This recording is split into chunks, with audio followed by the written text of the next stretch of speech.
Ngiyabingelela futhi kakhulu bazalwane egameni elihle lenkosi yethu Jesu Kristu. uJesu Kristu inkosi. Uyabusa. Uzobuya zolanda ibandla elingcwele gelekeqe. Siyahlambulula baba bazalwane, siyilungiselela ukubuya kwenkosi yethu Jesu. Uma uJesu engakabuyi ukufa kukhona. Kuyafiwa bazalwane, kuyahanjwa emhlabeni. Ngicela ukuthi ukhumbule ukuthi awufikanga nalutho emhlabeni. Futhi ayikho into yohamba nayo. Kodwa ubungayibekela umphako wokuphila okuphakade usekhona la emhlabeni ngokuthi ukholwe inkosi uJesu udele konke okwezwe. Uthi noma udlula kulomhlaba uhambe uyongena ekuphileni okuphakade ezulwini. So ke bazalwane, likhona izulu. Siyalungisa njengamanje. Incenga inhliziyo yakho ukuthi uNkulunkulu akusize. Sesikhulumile ngemndeni, sakhuluma ngabantwana, siqedanga kuningi konakele, sinikeza ithuba lokuthi udlinze ucabange ngalokho osukuzwile. uNkulunkulu uzokwambula okuningi. Kuningi kakhulu bazalwane. Impilo yakho lena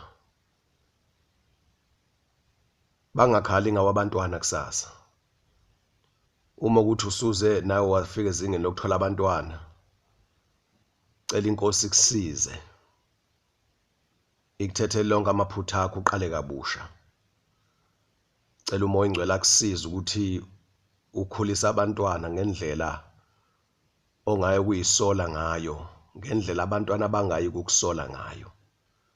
Noma benge-understand namhlanje nabantwana, kodwa ngelilanga bo-understand. Ukwenza isibonelo, uma ingane ikhule ekhaya eli-well disciplined, la ifundiswa khona izimiso zobuntu, kuze kuthiwa ikhaya eli-strict, ibona ngazathi iyahlushwa, ifundisa umsebenzi kanzima, ishawe mayengenzanga kahle, ingabe nalo ithuba elanele nelithandayo lokuthi ingabe nayo inkululeko ukuthi ibe nabangani bayo nezingane idlale. Isikhathi esiningi yasebenza ize ibona ngazathi isigqila, kodwa mayisikhulile ikwazi ukwenza izinto ontanga yabo abangakwazi ukuzenza, bese ikhumbula ukuthi yakhuliswa kanjani, bese ithi ngiyabonga bangisiza abazali bami. Ngalesikhathi usakwenza ibengaboni, bisola, izubuhlungu. Kodwa mase kufika isikhathi sikhulile, isidla ithelo, iyajabula. Iningi lethu ke sikhulise kanjalo, mhlambe uyawuzwa lo myalezo nawe wakhula kanjalo. Baningi empilweni yami esengihlangane nabo sikhulume ukuthi indlela abazali abasikhulisa ngayo sasithi siyahlushwa.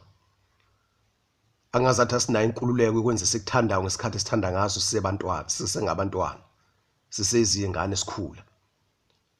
Kodwa into enginginothisa masixoxa, uyumuza ukuthi umuntu ujabule uthi hey, bangisiza abazali bami. Ngoba uyazibona manje ukuthi uyakwazi ukuma, uyakwazi ukusebenza, uyakwazi ukwenza izinto ezithile. Laba babona kwakuthiwa bayatamasa, baphila kamnandi, izingane ziyajabula, zikhululekile, akunamthetho ekhaya, yenza into eyithanda isikhathi esithandayo, ayifundiswa lutho. Namhlanje bayahluleka, kunzima, bakwazi ukwenza lutho, kubuhlungu. Kufuneka lo mfana manje akwazi ukuthi enze ama duties njengoba seyindoda manje, lutho akazi lutho. Le ntombazane kufuneka manje la ekhaya isishadile, ikwazi ukupheka, ikwazi ukuwasha, ikwazi ukuklina, ayazi lutho. Ushintshe manje umndeni lana ube muncu. Bashadile abantu bethandana, kodwa lokho okulindelekile kubantu akungama basics okuphila akakwazi umuntu ukwenza. Akhale manje umuntu athi hey, abazali bami bangibulala. So ke bazalwane, iqiniso lento sikhulisa abantwana ngendlela esingeke siyisole ngayo nabo bayisole ngayo mase bekhulile. Ikhona into yokusolwa izingane uma ngabe seyikhulile singayikhulisanga kahle. kodwa kubhlungu ukukhulisa futhi umntwana ngoba uyakusola esikhathi umfaka endleleni efanele eqondile right uyakusola uyakuthukuthelela nani bekezela mzali ngelinye ilanga uyokubonga naye uyobonga uNkulunkulu ngawe nawe uyodla ithelo zokubekezela kwakho ujabule okukhulu kakhulu abaningi abambulelwe izulu ukuthi likhona lihle imnandi impilo lapha banazi isikhathi sokufunda ngezulu manje umqondo wabo uvalekile maqondana nokuphila okuphakade ukuthi kunjani kodwa uNkulunkulu bazalwane usinikezile izwi lakhe ukuba sifunde ngalezi zinto zakhele kithi sikholwe sibone ngamehlo kamoya ngelinye ilanga mawuqinisela uphekelele ubakhulisa kahle abantwana ngendlela efanele bombonke uNkulunkulu bamdumise sebeyibona inkazimulo yasezulwini uma ngabe beyenzile intando kaNkulunkulu so noma yini esoyenza manje bazalwane ungabuki ngeso lezinto eziphelayo kodwa abuka manje ngenguna phakade sekudlula amazulu kwadlula umhlaba then sonke sekumele sime phambi kwesihlalo sokwahlulela sikaNkulunkulu ezulwini sesibona inkazimulo kaNkulunkulu uma sekuvula incwadi uthola ukuthi igama lakho likhona encwadini yokuphila nelabantwana bakho likhona encwadini yokuphila sekukhona injabulo sekukhona intokozo sekudlule konke bazana nokwalelizwe kufuneka konke sikwenzayo manje sicabange lokho bazalwane ngithule ngidadisha impilo ngibuke umbone umuntu esephumelele kodwa ukuthula kukho ubabona abantu behlupheka befundile besebenza kahle benemali kodwa bayahlupheka balusizi abalona usizi abakho lusizi ngenxa ukuthi basaba uNkulunkulu bahlushwa abantu hayi ukuthi balisize ngenxa ukuthi balandela uJesu kodwa abalisizi ngoba balandela inkanuko zabo balandela intokozo nenjabulo yalelizwe nodumo lwalelizwe kodwa babisize bazacile emoyeni akumnandi empilweni kuningi okwenzakalayo ayikho isolution ngoba bamshila uNkulunkulu ngikubonile lokho bazalwane uthi uJesu ujabulana intokozo manihlupheka benihlupha benizonda ngenxa yami kungcono bazana sihlupheka ngenxa kaJesu sikhulisa imndeni yethu ngentando kaNkulunkulu basizonde basihluphe kodwa sizoba nokuthula sinethemba futhi ukuthi mazidlula emhlabeni siyohlala nobaba wethu osezulwini ngakho ke bazalwane siyabonga kakhulu kulezi zifundisi esezidlule njengamanje ngizocela ukuthi ke sibuke izwi lenkosi la engifuna sikhulume khona ngoba umbuzo lo ovuka kakhulu nohlupha abantu uma unga-attendeki kahle ungaphenduleki kahle abaningi bazongena esihogweni ngenxa ukuthi abazazi ukuthi bangobani manje uyavuka lo mbuzo ukuthi manje sophila kanjani manje siyodlani ngicela ukusho bazalwane ukuthi uma ngabe ususindisiwe usungumntwana kaNkulunkulu une identity yakho nanso ke into esokhuluma ngayo njengamanje ngifuna sikhulume ukuthi umuntu ozelwe kabusha adele konke okwezwa hayi ukusho ngomlomo ukwenze practically and nima uthatha isinqumo sokudela konke abantu bazokuzonda bazokuhluba bazokuhlulela bazokuhleba bazokukhuluma kabi bazokwala kuningi bazokuzwisa ubuhlungu ngendlela eziningi hayi ukuthi bazobe bekwenzelani lokho ingoba manje wena usuhlukile kubo ngoba usuyazazi ukuthi ungubani so ke i-identity ilokho kusho ukuthi wena ungubani ngqo i-identity isho wena ukuthi ngisho kuthiwa umuntu akakubonanga kodwa i-identity yakho iveza wena kubantu uma kuthiwa i-ID book ID card ikhadi eliphethe imininingwane yakho ngawe ukuthi noma ungekho mawuthumelele ikhadi wathumela lemininingwane sebeyakwazi wena and kunesithombe sakho lapha na kwi-ID card noma ID book then ozothi mangabe bengakwazi abantu bazokubuka kulesithombe i-identity yakho into efana nawe ngqo into enguwe into emele wena into eveza wena manje makuthiwa siyasindiswa bazalwane sibuyela kulokhu uNkulunkulu asimisa ukuba sibe yikho ukuthi uNkulunkulu asazi ngakho emhlabeni mangiphila ngiphila ngiyilento uNkulunkulu engiyiyo kuye ezulwini lapha kwabasekolo silithi ukuphila kwethu kufihliwe kuNkulunkulu kanye noKristu Jesu. Sikuphi thina sisemhlabeni kodwa siyilento esiyiyo phambi kaNkulunkulu la sifihlwe khona. Then kuNkulunkulu lento esiyiyo siyiye emhlabeni, lento esiyiye emhlabeni siyiyo kuNkulunkulu. Physically asikabikho ezulwini. Kodwa lokhu uNkulunkulu asimisa saba yikho singakeze emhlabeni, siseyikho futhi namanje noma sila emhlabeni. So kwisystem kaNkulunkulu la emhlabeni kuthiwa umuntu mayesezelwe imininingwana yakhe ifakwa kuphi kwicomputer. Ikwisystem yalelizwe. Noma ungekho kodwa uyaziwa uyabonwa. Ukhona uya-exist mayesefile umuntu ufaka isystem ukuthi ufile. So ke manje uNkulunkulu bazalwane njoba sizelwe sifakwe kwisystem yakhe ezulwini. Uyasicheck ukuthi siyaziwa ukuthi singobani. So imininingwana yethu lokho esiyikho original kuNkulunkulu siyikho la emhlabeni.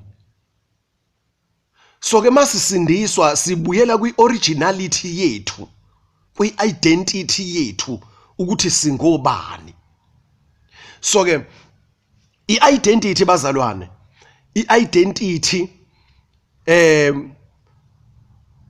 ine title njengokuthi uma kuthiwa mina nguvusa umuzo kaSibiya akuphelele makube kushiwo kanjalo.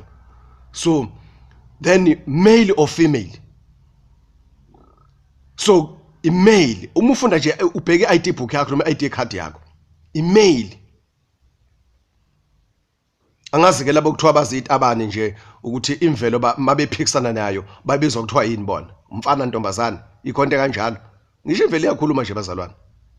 Abantu abayekele emsangana abayenzayo baphenduke abantu. Uma umfana ube umfana ube intombazana ube intombazana, ngoba ngisho i-ID book yasho male or female. So i-identity kuyaziwa ukuthi umfana noma intomba owesilisa noma owesifazane. So ke i-identity ihamba ne-title Mr, Mrs, Miss.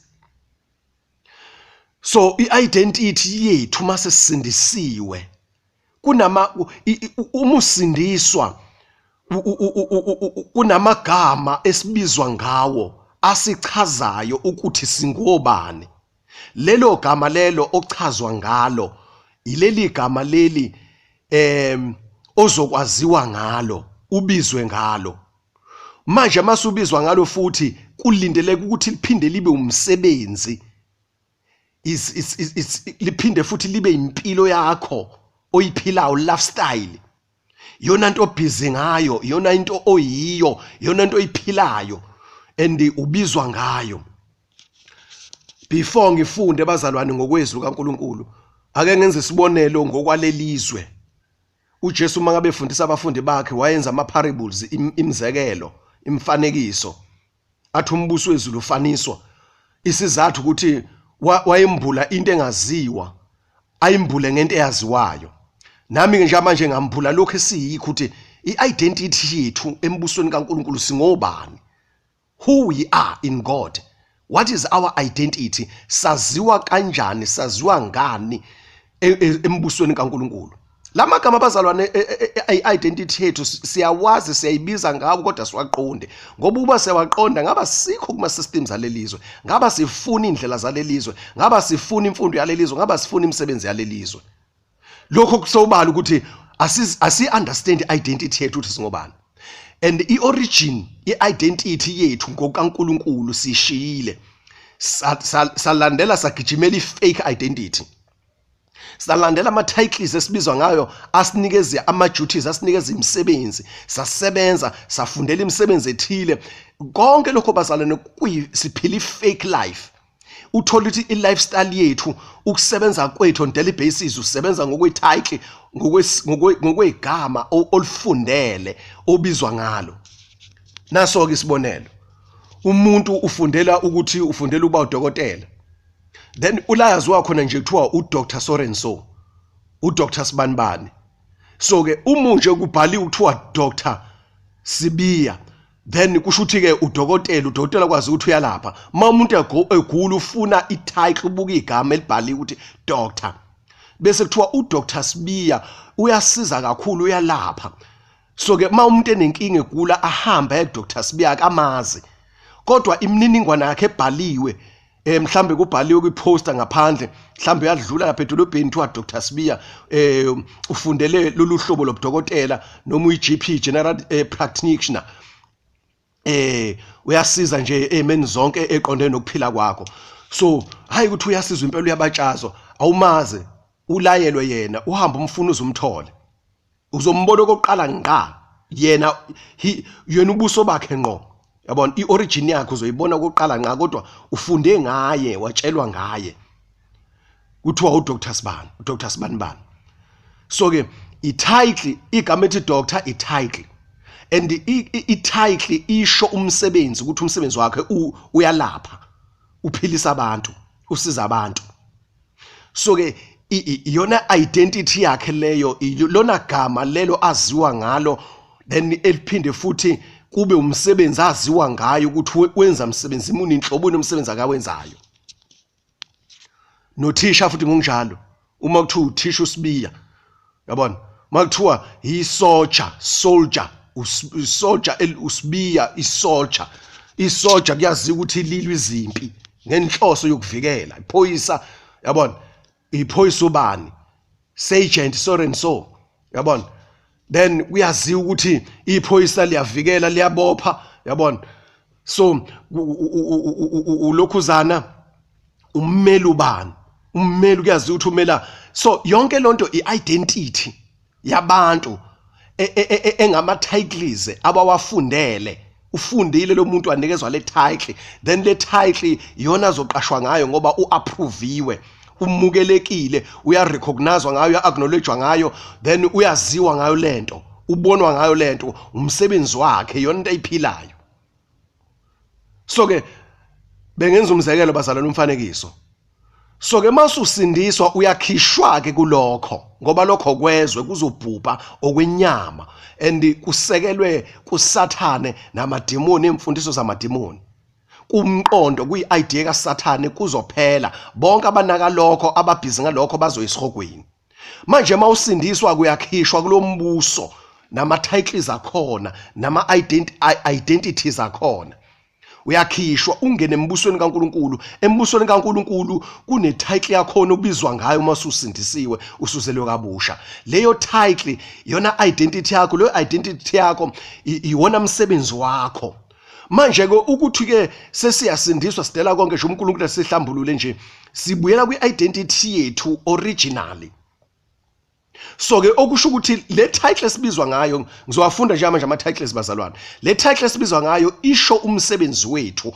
Wonke umuntu osindisiwe unomsebenzi embusweni kaNkulunkulu. So ke uma sikholwa inkosi uJesu siyabuyiselwa siyarestorishwa siyareconcilwa kuNkulunkulu sibuyiselwe kuNkulunkulu sibuyiselwe kwiposition yethu. Ititle iidentity yethu isho iposition isho isikhundla sisho umsebenzi. Isikhundla sami leso umsebenzi wami lona wona umsebenzi wami lona usana isikhundla sami ikhona engiphelelayo lokho engikwenzayo. Asikufundeli bazalwane sikumukela ngokholwa ngomusa kaNkuluNkulu ekusindisweni kwethu sizalwa kabusha sipenduka sisuke embusweni obomnyama singene embusweni okhanya wenkosi yethu uJesu embusweni wezulu siphuma embusweni kaSathane umbuso wezwe embusweni okubhubha singene embusweni okuphila okuphakade umbuso kaJesu umbuso kaNkuluNkulu umbuso wezulu. Sinama titles sine identity yethu sinomsebenzi esiwenzayo wakhona wonke umuntu omntwana kaNkuluNkulu osindisiwe egameni kaJesu. Ngicabanga ukuthi sengichaze kahle bazalwane. This is very important. Uyithandazele lento ucabange ngayo udlinze ngayo egameni kaJesu. It is very very very important. Ichaza wena ukuthi ubani, isho wena iveza wena, ikhuluma ngawe ukuthi ubani. Manje mawusuzazi ukuthi ubani bazalwane angeke ulokhu uhamba ufuna izinto zalelizwe. Ngeke uthathe ingane zakho uyise ziyothatha into eyifake zichithe isikhathi sazo zikhiphe busy ngento eyifake ezophela ezosha. Ushiye lokho kugenuine.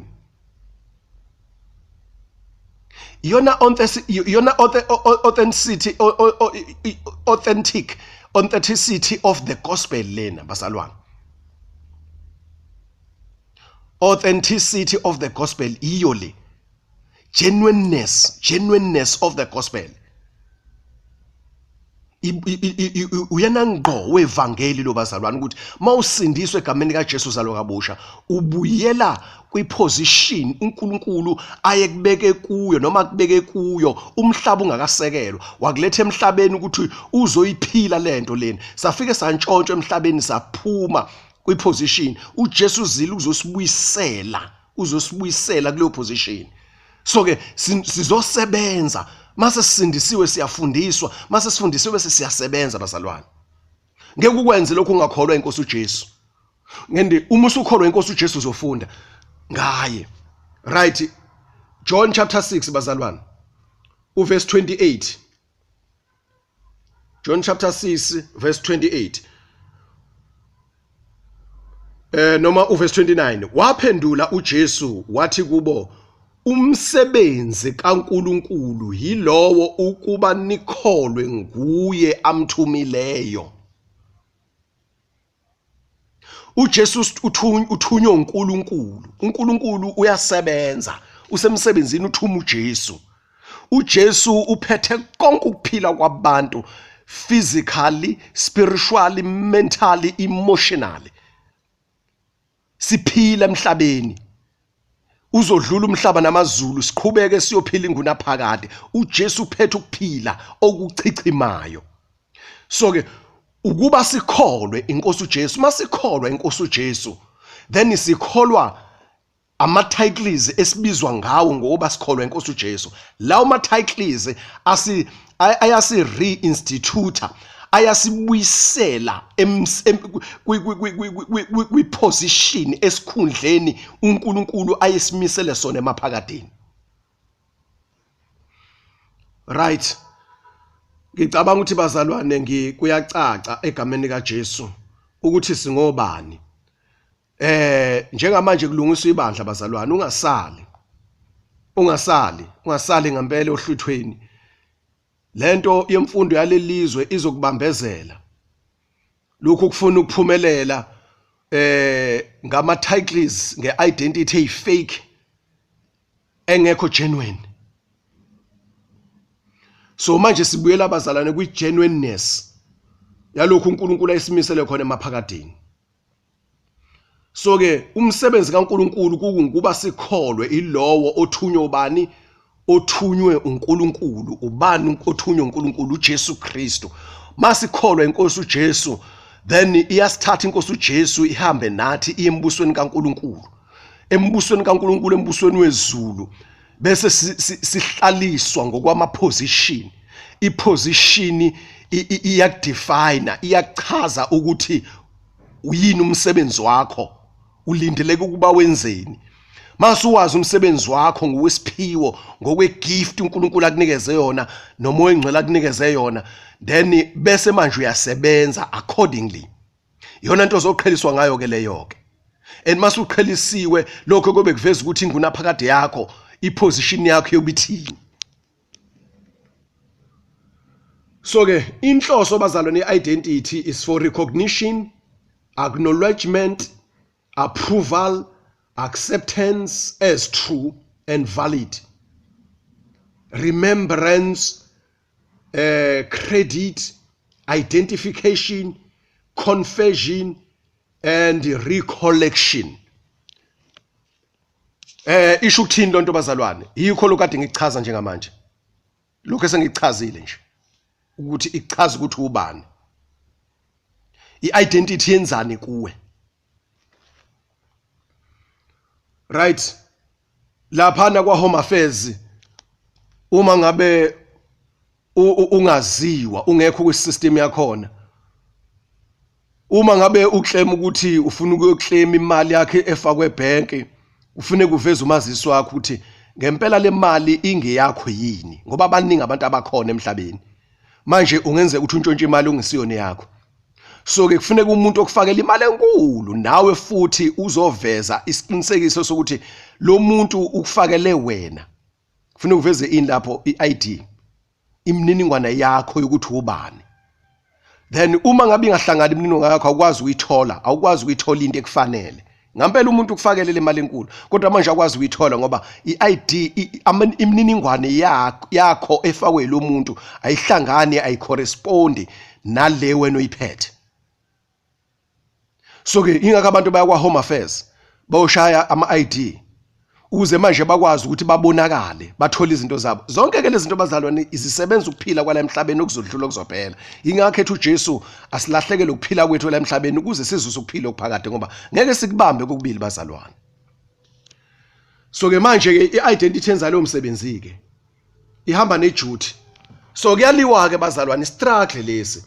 Uma ufunda amaRoma chapter 8 verse 1 kulwa okamoya nokwenyama. Ngiyakululeka ukuthi ukhetho kamoya. Umphostoli Paul wabhala lana encwadini yabaseRoma, ebhalela abazalwane baseRoma ukuthi kuyaliwa bazalwane. Isithe esikhulu inyama yethu, our flesh. Bengakangena abantu. Bengakangena ihlobo. Mawushadile indoda ungakangena unkosikazi, nonkosikazi mayishadile engakangena umyeni, bangakangena abantwana. Ama relatives, ama siblings. Bazalwane engakangena umuntu omunye. Wena nje usewena wedwa kuyaliwa. You have to conquer. You have to overcome. Funeka unqobe. Siyabonga bazalwane uJesu Kristu uyinkosi. Right. Ulindelekile ukuthi njengomntwana kaNkulunkulu uperform all the duties of your identity. Ngeke mawufika kudokotela uzokwelapha udokotela then udokotela bese hosha isibhamu, udokotela bese ekhipha ozankosi ethi ke manje ke asambe sobuphi igebengu. No, bengazile poison lana. Bengize kudokotela ngilindele umsebenzi kadokotela. Ngeke ingane esikoleni salelizwe samadimoni ihambe yohlala eklasini uthisha funeka azoyifundisa, then uthisha lapha nesikhundla ukuthi ingane ayifundise, then uthisha lapha uthisha lapha avele enze omunye umsebenzi nje. Abona athathe isibhamu esikhulu AK47 athi sihamba ke manje ke siyodubula manje siyolwa. Ngeke bona uthisha ulinde ukuthi avule incwadi afundise abantwana. I-title obizwa ngayo isho umsebenzi olindeleke ukuba uwenze. Umsebenzi owenzayo noma umuntu engakwazi ukuthi ubani ngokwe-title, uma kubona usebenza usezosho ukuthi ubani ukuthi ngoba ubona umsebenzi owenzayo. Uthisha wezwi likaNkulunkulu noma umelusi wezimvu zikaKristu, zikaJesu Kristu, abantwana bakaNkulunkulu ulindele ngokuthi ashumele izwi likaNkulunkulu, afundise izwi likaNkulunkulu, akhuthaze ngombuso kaNkulunkulu. That's why kunezinto engalindele ukuthi zingenziwa umuntu okuthiwa umfundisi igama labantu ngomthetho umfundisi ayikho title ekuthiwa umfundisi.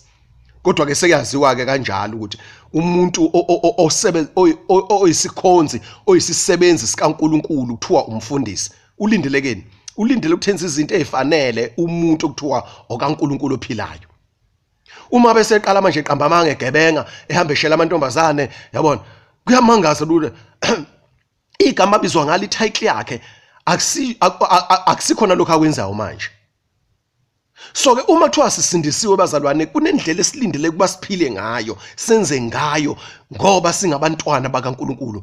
Njengalokhu saziwa ukuthi singabantwana bakaNkulunkulu, i-identity yethu singabantwana bakaNkulunkulu. So ke ngizofunda labazalwane egameni lenkosi ethu uJesu. I-list engizoyifunda lana yilokhu esiyikho kuNkulunkulu esaziwa ngakho futhi esilindeleke ukuba sisebenze ngakho nsuku zonke, kube umsebenzi esiwenzayo esiuphilelayo ngoba sikholwa inkosi uJesu Kristu. Manje ke bazalwane abaningi bayakholwa kodwa bagcwele kwisystem yalelizwe, bagcwele ama titles alelizwe abawafundele, bazibiza ngelinye igama, then lokho abalindele ukuthi babe yikho ngegama abayibiza ngathi bangabantwana bakaNkulunkulu abasikho ngoba nje babhizi ngemisebenzi yalelizwe. Uma umntwana kaNkulunkulu usindisiwe une gift ye healing, and healing isho ukuthi wena uphilisa abantu ezifeni zonke, emadimoni lonke abagqilazile uyabaphilisa.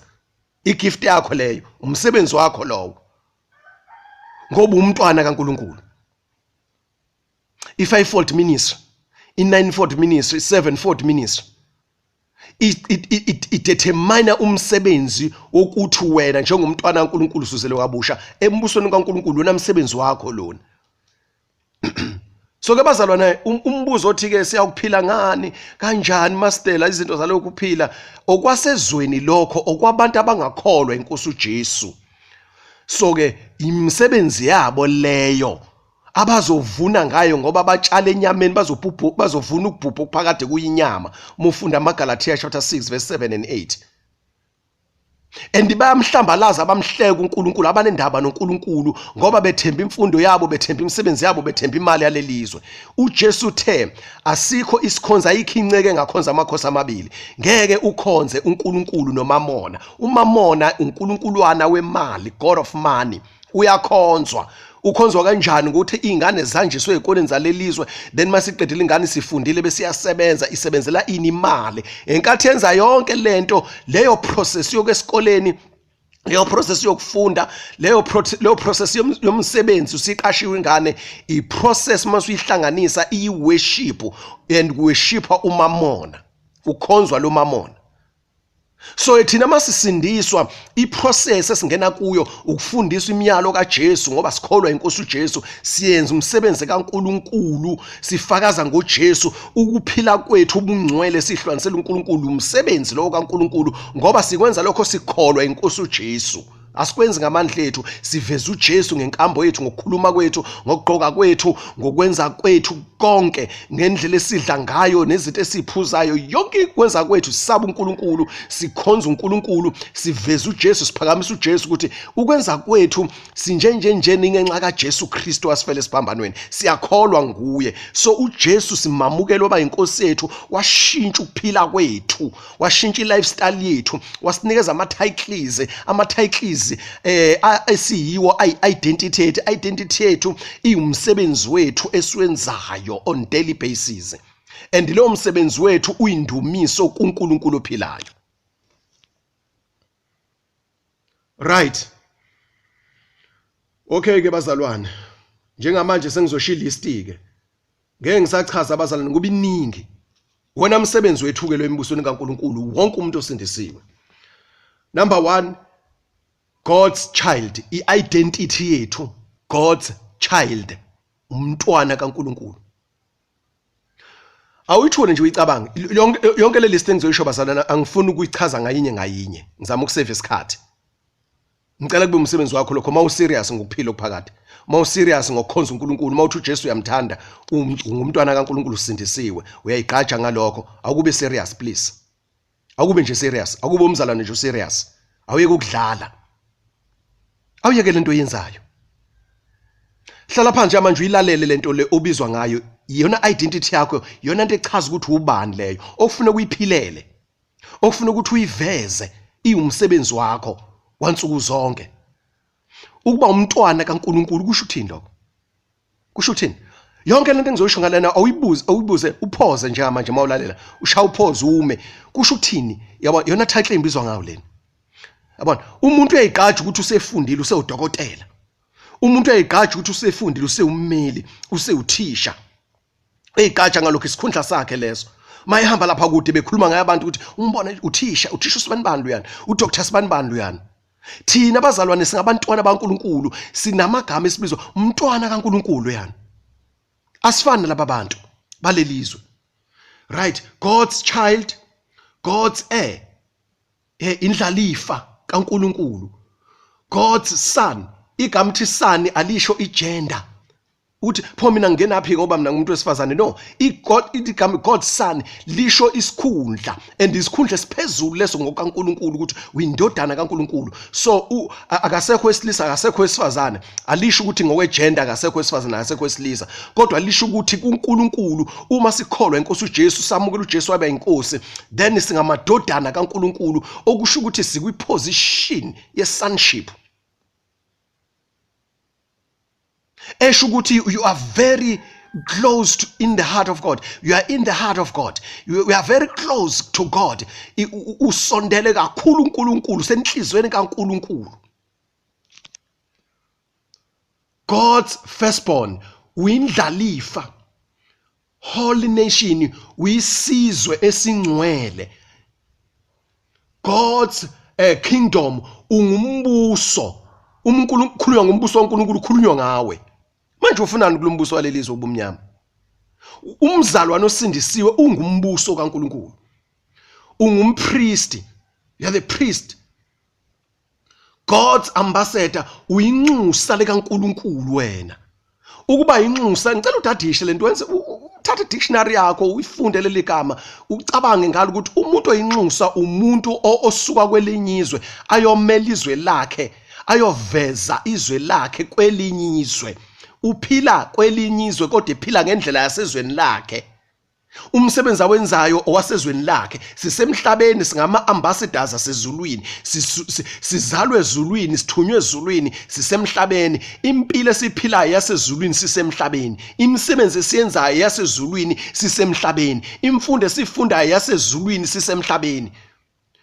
So indlela esidla ngayo, sidla ngendlela esiyalwe ngayo ezulwini, sila emhlabeni. Asidli noma yini, asiphuzi noma yini, asiqokisi noma kanjani, asikhulumi noma kanjani, asifundi noma yini, asifundiswa noma yini, ngoba singabasezulwini kodwa si deploywe, sibekwe emhlabeni ukuthi kube nomsebenzi esiyowenza lapha emhlabeni. Simele umbuso wakithi. Iambassador leyo.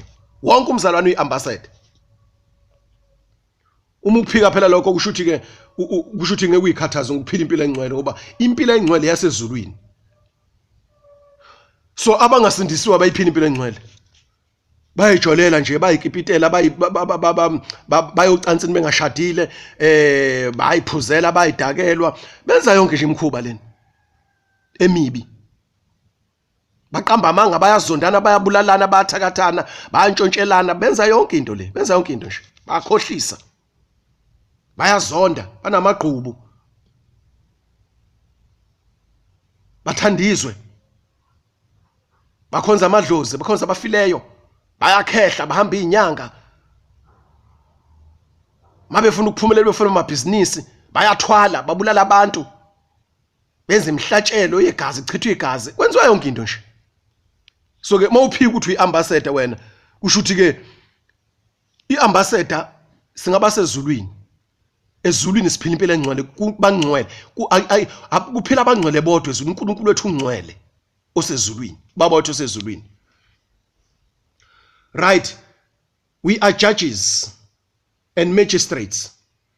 We are kings, small kings. Konke lokho ngisho bazana ngisezulwini kaNkulunkulu. I-identity lesezulwini kaNkulunkulu. We are Lord's inheritance. Siyifa likaNkulunkulu. Umntwana kaNkulunkulu uyifa likaNkulunkulu. uNkulunkulu ekhuluma ngefa lakho ukhuluma ngawe. Kanti uNkulunkulu futhi libe lithizwe lakhe uNkulunkulu uyifa lethu. He is our inheritance. Asikwazi bazana ukukhathalela amafala emhlabeni. Ekubeni uNkulunkulu eyifa lethu. Thina siyifa likaNkulunkulu. We are royal priesthood. Sibupriest basebukhosini. Ngoba bakhona abapriest bazalwane bakaBhali. Bakhona abapriest bamadimoni. Uma ufunda imfundo yalelizwe esikoleni ususebenza, ngicela wazi ukuthi umpriest kaBhali, umpriest kaSathane. But thina we are royal priesthood. Why ihlukaniswa kuthiwa royal priesthood? Ubupriest basebukhosini ngoba bukhona ubupriest obungasibona basebukhosini bukaNkulunkulu. Right. We are body of Christ. Siumzimba kaJesu Kristu. Uyicabange kahle into isho ukuthini? Uma uJesu eyinhloko yethu thina siumzimba wakho Jesu. Kusho ukuthini? Umzimba uyahlukaniswa nenhloko. uJesu mabe ngcwele eyinkosi thina sona amakhosi. Icabange kahle lento bazalwane please. Asingahalela ukubizwa ngama identity ala emhlabeni, ngama titles ala emhlabeni ayifake kaSathane. Into ezosha esihogweni. We are God's family. Siumndeni kaNkulunkulu. God's household. Siyindlu kaNkulunkulu. God's temple. Siyithempeli kaNkulunkulu. We are God's ministers. Sizikhonzi zikaNkulunkulu. We are God's messengers. Sizithunywa zikaNkulunkulu. We are God's co-heirs. Sisebenza kanye noNkulunkulu. We are with Christ. We are sisebenza kanye noKristu co-heirs. Then sisebenzela uNkulunkulu. We are God's chosen. Singabakhethwa baNkulunkulu, abakhethiweyo bakaNkulunkulu. We are God's elect. We are God's people of God. Singabantu bakaNkulunkulu, sihlukaniselwe uNkulunkulu. We are God's friends. We are friends of Jesus Christ. Singabangane. Singabahlobo, singabangane baka Jesu Kristu. Sibizwa kanjalo bazalwane. Konke lokho kusezwini. Sezwini konke lokho. Abaningi abakwazi ngoba iBhayibheli balifunde. Why bengalifundi ngoba isikhathi abanaso. Inenzi bangabi naso isikhathi, banesikhathi babhizi ngeencwadi zikaSathane zalelizwe. Bafuna ama titles. Bese methola ama titles ba approve, ba recognize, ba acknowledge. Then bese beyabuthwa ba recallethwe, babuthwe bahamba bayosebenza, basebenza imisebenzi yalelizwe ngoba ama titles asebenikezwe wona ngoba sebefundile. That's why bengakwazi lokho abazalwane. We are Christ soldiers. Singama soldier kaKristu. Athi uyabona ukuthi umsebenzi uma ukhuluma ngeprofessionalism yalelizwe bazalwane embusweni kaNkulunkulu ayikho into eshodayo. Yona professionalism yethu leni.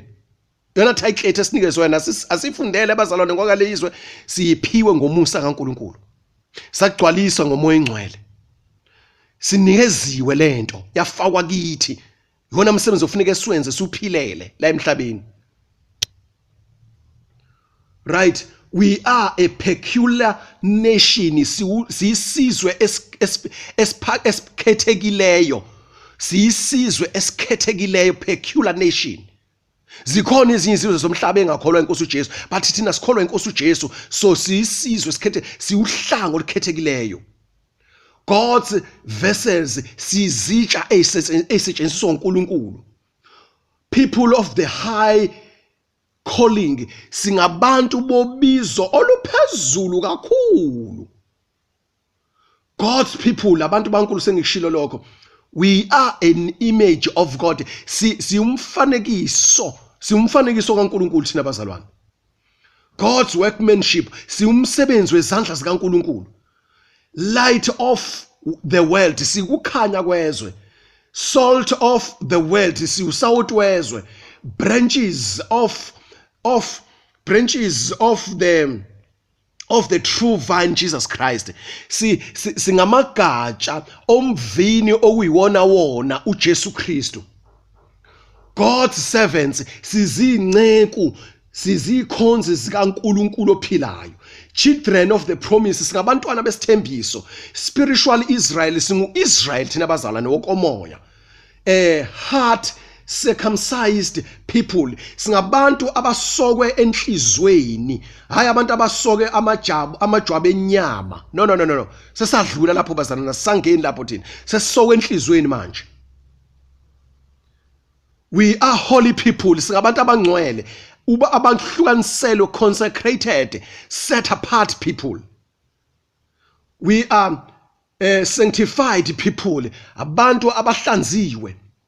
Set apart for God people. Abantu abahlukanisela uNkulunkulu. We are rulers. Yabona, small letter R. We are rulers. Singababusi abancane.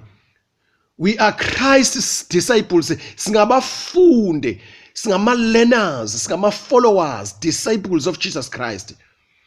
We are people of the new covenant. Singabantu besivumelwano esisha egazini lika Jesu Kristu inkosi yethu yasifela esibambanweni. We are people who are called more than conquerors. Singabantu ababizwa ukuthi singaphezulu kwabanqobi. We are victors. Singabanqobi. We are prosperous people. Singabantu bempumelelo. Singabantu bophumelela. We are people of power. Singabantu bamandla kaNkulunkulu. Jesus Christ is the power and the wisdom of God. We are glorious people. Singabantu benkazimulo. Inkazimulo kabantu bazalwane kaNkulunkulu ophilayo. We are bride of Christ. Singumakoti kaKristu. We are sealed with Holy Spirit people. Singabantu ababeka uphawu ngomoya ongcwele. Right.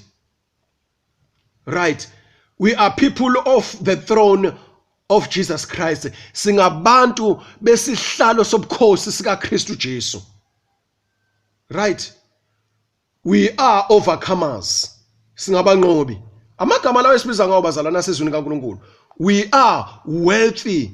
We are wealthy people. Singabantu abanothileyo.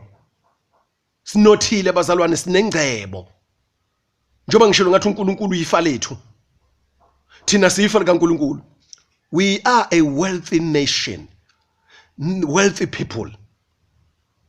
Umnotho owethu. Umnotho ngowethu bazalwane uyasetshenzwa umnotho. Uyagcina, uyamanejwa, uyamaintainwa, uyagcina umnotho bazalwane. Uyamultiplywa. uJesu Kristu inkosi. We are owners of the whole world. Singabaniniyo owners bomhlaba wonke. Umhlaba konke uNkulunkulu akudalile bazalwane, ukudalele thina ngoba singabantwana bakhe sisindlalifa zakhe. Njengamanje lo mhlaba onakele, that's why uJesu uthe asiyudele suyeke. uNkulunkulu usibekele umhlaba omusha namazulu amasha. Yonke into, bonke ubuhle, yonke ingcebo, yonke impumelelo, yonke into bazalwane ingeyethu. Iyeke le corrupt manje. Dela konke ushiye. Shiya imfundo yalelizwe, imisebenzi yalelizwe, impumelelo yalelizwe, ingcebo yalelizwe, every material thing of this world ishiye, deny it, give up. Idele. Ubambelele kuJesu Kristu. Konke lokho sekubaliwe bazanje uba ngikubala nje okwethu. It will come to pass. It will come into reality. I-reality njengamanje ikhona, iyaphila, iyiqiniso. Kodwa njengamanje ayikabonakali. Simukela ngokholwa egameni kaJesu. Yeka ke competition ukuthi ufuna ukubonakala nawe ukuthi you can do it. Ubambeke le system yalelizwe. Right. We are God's instruments. Singamathuluzi kaNkulunkulu awasebenzisayo bazalwane. We are people of the way. Singabantu baleyo ndlela. Indlela nguJesu Kristu. Incwadi yesenzo ibhala kanjalo bazalwane. People of the way. We are God's people in his hand. Siyisikhali sikaNkulunkulu esandleni sakhe. uNkulunkulu ekhuluma ngesikhali sakhe ukhuluma ngathi. We are God's weapon. Ngikhuluma ngento esezweni kaNkulunkulu. We are freedom people. Singabantu abakhululekile. uJesu set us free. uJesu senze saba ngabakhululekile impela. We are freedom. Singabantu abakhululekile bazalwane. Sibizwa kanjalo. We are people of peace. Singabantu bokuthula because uJesu uyinkosi yani yokuthula. We are joyful nations. Sisizwe sithokozile. Umuntu kaNkulunkulu uthokozile ayilolu sizo la emhlabeni. Thina singabantu sisizwe sithokozile bazalwane. And ijoy isithelo sikamoya. AmaGalatia chapter 5 uqala ukufunda nge2 verse 21. Ithelo zikamoya lezo. Yabona? Righteousness, peace, joy in the Holy Ghost. AmaRoma chapter 14 2 verse 17. Right. We are a righteous people. Singabantu abokulunga. Singabantu abalungileyo, righteous people, abantu bokulunga. We are worshippers of God. Singabakhonzi, singabadumisi bakaNkulunkulu. We are spirit-filled people. Singabantu abagcwaliswe ngomoya ongcwele. We are watchmen. Singabaqaphi. Watchers. And we are also warners. Singabaxwayisi ukuthi uNkulunkulu ufunane emhlabeni. Sixwayisa abantu njengoba shumelizwe kaNkulunkulu nje siwaxwayisa, siyabaxwayisa abantu. Warners. Right. Angizukukunikeza amavesi sonke ke bazalwane aqondene netitle esesikhulume ngawo la ngasenhle. Amavesi engizokunikeza nje abazalwane ma-I-few. Usungayitholela wona kodwa umzalwane olazizwe kaNkulunkulu. Konke ngikushilo lama titles asezwini likaNkulunkulu. Ngegama lika Jesu. Nanko kamavesi engizokunikeza wona ke. Uzofunda ivesi kulokho engikubalile ngasenhla bese uyabotha okay leli vesi liqondene nalokho. And ukuyenzeka ivesi likuphathe kube kuthathu kube u4 lilodwa. Liphatha ama titles awu4. achaza ukuthi ubani wena, identity yakho, i-duty yakho, umsebenzi wakho, your duties, imisebenzi yakho. Mark chapter 4 verse 37, Matthew 24 verse 42 to 44, Matthew 25 verse 13, Matthew 26 verse 41, Luke chapter 12 verse 40, Luke chapter 21 verse 34 to 36, Romans 13 verse 11 to 14, Hezekiah chapter 3 verse 17, Mark 13 verse 33 to 37, 1 Corinthians chapter 16 verse 13, kwabase Efesus 6 verse 18, kwabase Thessalonica bokuqala chapter 5 verse 6, 1 Peter chapter 4 verse 7, 1 Peter chapter 5 verse 8, Isambulo 3 verse 2 to 3, Isambulo 16 verse 5. Uma ngabe ufundela amavesi ke bazalwane, uzokuthola okumbalwa. Lamavesi ambalwa azochaza ama-titles esesiwakhulumile ngasenhle egameni lenkosi yethu Jesu. Iwona msebenzi ke lo bazalwane, iyona identity yethu leyo echazayo, esibonakala ngayo, esaziwa ngayo,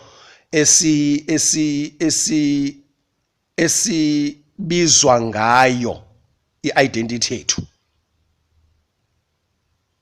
Makuthiwa umuntu i-ID number yakhe, i-ID number yomuntu ithini? i-ID number yakho yona nombolo owaziwa ngayo, yona nombolo orecognizewa ngayo, yona nombolo obonwa ngayo, yona nombolo omukelwa ngayo, yona nombolo o-approvewa ovunyelwa ngayo ukuthi lokhu uyavunyela ukuthi ungakwenza, ungaba nakho. I-ID number yakhe ekhulumelayo. Mawungenayo then kunzima ukuthi, ngoba manje awukwazi ukuhlukaniseka kwabanye abantu. Ukuze uhlukaniseke kwazi ukuthi ungubani, lo muntu esimdingayo uyiwe ngempela yini, kumele kube ne-identity yakho. Manje ezulwini ukuze simukeleke, si-approve, si-recognize, si-acknowledge, bazalwane, saziwe, iyona ndlela le uthi masisindisiwe saziwa ngayo. Wona amagama lawo esibizwa ngawo ezulwini, and umsebenzi wethu esiwenzayo emhlabeni siwenza ngokwale identity, ngokwalamagama, ngokwalama titles. Ngiyathemba ukuthi umoya ingcwele bazalwane uzosilekelela siyizwe lento ngokuphelele, ngokujulile. Mase sizwile sithatha isinqumo sokudela konke kwalelizwe, sidela ama-titles. Nami ngangibizwa kuthiwa ngumeluleki kwezolimo, lokho engangikufundele kwakuyititle yami leyo, extension officer, agricultural advisor. Angazi ke manje ukuthi sebetshintshile ititle bathi kwathiwa yini, ngoba ade lokho eshintsha. Omunye ubuzo kuthiwa yi-scientist, omunye ubuzo kuthiwa yi-CEO. Yona title yakho leyo, nayo into owaziwa ngayo, lena identity yakho leyo kulelizwe. Lokho esengikhuluma ngasenhle abazalwane, yona title yethu, wona msebenzi, wona ama-duties ethu njengoba sisindisiwe embusweni kaNkulunkulu, embusweni wezulu.